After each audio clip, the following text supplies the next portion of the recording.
Phone pay ಮಾಡ್ತಾರೆ ಅದರ ಮಾಹಿತಿಯನ್ನ ಕೂಡ ಬಾರ್ ಮಾಲೀಕರಿಗೆ ಬರೆದಿಟ್ಟಿದ್ರು. ವಿಚಾರವಾಗಿಯೂ ಒಂದಿಷ್ಟು ಅನುಮಾನಗಳಿದೆ. ಏನೋ ಕಿಡ್ನಾಪ್ ವಿಚಾರ ಒಂದ್ ಕಡೆ ಆದ್ರೆ ಶವ ಪರೀಕ್ಷೆಯ ವಿಚಾರದಲ್ಲೂ ಕೂಡ ಡೌಟ್ಗಳಿದೆ. ಇದರ ನಡುವೆ ಈಗ ವಶಪಡಿಸಿಕೊಂಡಿರುವಂತಹ ಶೂ ಮತ್ತು ಚಪ್ಪಲಿಯ ವಿಚಾರ ಮತ್ತೆ ಈಗ ಸದ್ದು ಮಾಡ್ತಿದೆ ನೋಡಿ.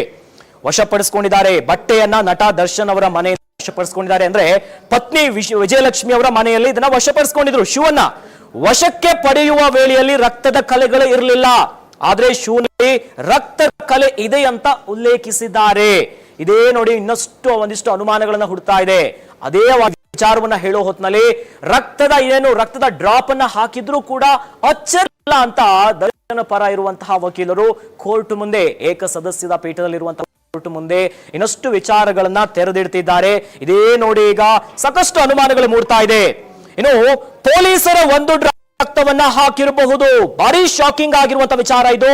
ಶೂಗೆ ಒಂದು ಡ್ರಾಪ್ ರಕ್ತ ಹಾಕಿರಬಹುದು ಅನ್ನುವಂತಹ ವಾದ ಆಗ್ತಾ ಇದೆ ಕೋರ್ಟಿನಲ್ಲಿ. ನ್ಯಾಯಾಧೀಶರ ಮುಂದೆ ವಾದ ಮಾಡುವಂತಹ ಹೊತ್ನಲ್ಲಿ ಪೊಲೀಸರ ವಿಚಾರವೇ, ಅವರ ತನಿಖೆಯೇ ಈಗ ಒಂದು ರೀತಿಯಾಗಿ ಶೇಕ್ ಆಗ್ತಾ ಇದೆ. ಅಂದ್ರೆ ವಶಕ್ಕೆ ಪಡೆಯುವಾಗ ಇರದ ರಕ್ತ ನಂತರ ಹೇಗೆ ಬಂತು ಅಂತ ಪ್ರಶ್ನೆ ಮಾಡಿದ್ದಾರೆ. ನ್ಯಾಯಾಲಯದಲ್ಲಿ ಪ್ರಶ್ನೆಯನ್ನ ಇಟ್ಟಿದ್ದಾರೆ ಸಿ.ವಿ. ನಾಗೇಶ್. ಹೈಕೋರ್ಟ್ ನಲ್ಲಿ ಸಿ.ವಿ. ನಾಗೇಶ್ ವಾದವನ್ನ ಮಂಡನೆ ಮಾಡಿದ್ದಾರೆ. ಅಂದ್ರೆ ಕೊಲೆ ಆಗಿದೆ, ಕೊಲೆ ಆದ್ಮೇಲೆ ನಟ ದರ್ಶನ್ ಅವರು ಚಪ್ಪಲಿಯನ್ನ ಧರಿಸಿದ್ದೇನೆ ಅನ್ನುವಂತ ಹೇಳಿಕೆಯನ್ನ ಕೊಟ್ಟಿದ್ರು. ಇನ್ನು ವಿಜಯಲಕ್ಷ್ಮಿ ಅವರ ಮನೆಯಿಂದ, ಏನು ದರ್ಶನ್ ಅವರ ಮನೆಯಿಂದ ಶೂ ಅನ್ನ ಅವರು ವಶಪಡಿಸ್ಕೊಂತಾರೆ. ಚಪ್ಪಲಿ ಅಂತ ಹೇಳಿದ್ರು, ಶೂ ಅನ್ನ ಪಡಿಸ್ಕೊಳ್ತಾರೆ. ಇನ್ನು ವಶಪಡಿಸಿಕೊಳ್ಳುವಂತ ಹೊತ್ನಲ್ಲಿ ರಕ್ತದ ಕಲೆಗಳು ಇರಲಿಲ್ಲ.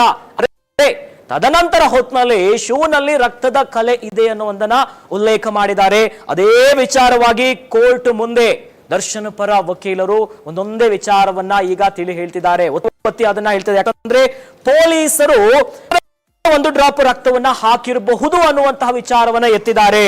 ಅಂದ್ರೆ ಶೂಗೆ ಒಂದು ಡ್ರಾಪ್ ರಕ್ತವನ್ನ ಹಾಕಿರಬಹುದು ಪೊಲೀಸರೇ ಅನ್ನುವಂತ ವಿಚಾರ ಈಗ ಒಂದು ಯಕ್ಷ ಪ್ರಶ್ನೆಯಾಗಿ ಮೂಡ್ತಾ ಇದೆ. ವಶಕ್ಕೆ ಇರದ ರಕ್ತ ನಂತರದ ಹೊತ್ನಲ್ಲಿ ಹೇಗೆ ಬರುತ್ತೆ? ಒಂದು ಶೂನ ಚಪ್ಪಲಿಯ ಅನ್ನುವಂತ ವಿಚಾರವೇ ಒಂದು ಬಹಳ ಮೇಜರ್ ಆಗಿ ತಗೊಳುತ್ತೆ. ಅದರ ಜೊತೆಯಲ್ಲಿ ಒಂದು ಡ್ರಾಪ್ ರಕ್ತವನ್ನ ಪೊಲೀಸರೇ ಹಾಕಿರಬಹುದು.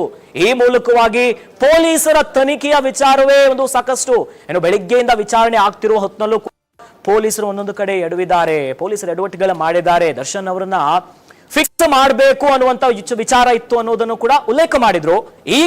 ಈಗ ಮತ್ತೆ ವಿಚಾರಣೆಯ ಹೊತ್ತಿನಲ್ಲಿ ಶೂಗೆ ಒಂದು ಡ್ರಾಪ್ ರಕ್ತವನ್ನ ಹಾಕಿರಬಹುದು ಅಂತ ನ್ಯಾಯಾಧೀಶರ ಮುಂದೆ ಹೈಕೋರ್ಟಿನಲ್ಲಿ ದರ್ಶನ್ ಪರ ವಕೀಲರು ಹೇಳಿದ್ದಾರೆ.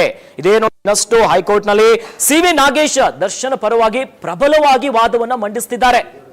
ಅಂದ್ರೆ ಈ ಒಂದು ಪ್ರಕರಣದಲ್ಲಿ ಎಡವಿದ್ದಾರೆ, ಏನೇನಾಗಿದೆ ಅಂದ್ರೆ ಪ್ರಕರಣದಲ್ಲಿ ಸಾಕಷ್ಟು ಟೆಕ್ನಿಕಲ್ ಎವಿಡೆನ್ಸ್ ಗಳಿದೆ, FSL ರಿಪೋರ್ಟ್ ಗಳಿದೆ, CSL ರಿಪೋರ್ಟ್ಸ್ ಗಳಿದೆ, ಇನ್ನು ಅನೇಕ ಸಾಕ್ಷ್ಯಾಧಾರಗಳಿದೆ. ಅಂಡ್ ಬಹಳ ಪ್ರಮುಖವಾಗಿ ಪ್ರತ್ಯಕ್ಷದರ್ಶಿಯೂ ಕೂಡ ಈ ಪ್ರಕರಣದಲ್ಲಿ ಒಂದು ಹೊಸ ತಿರುವನ್ನ ಕಂಡುಕೊಂಡಿದ್ದಾರೆ.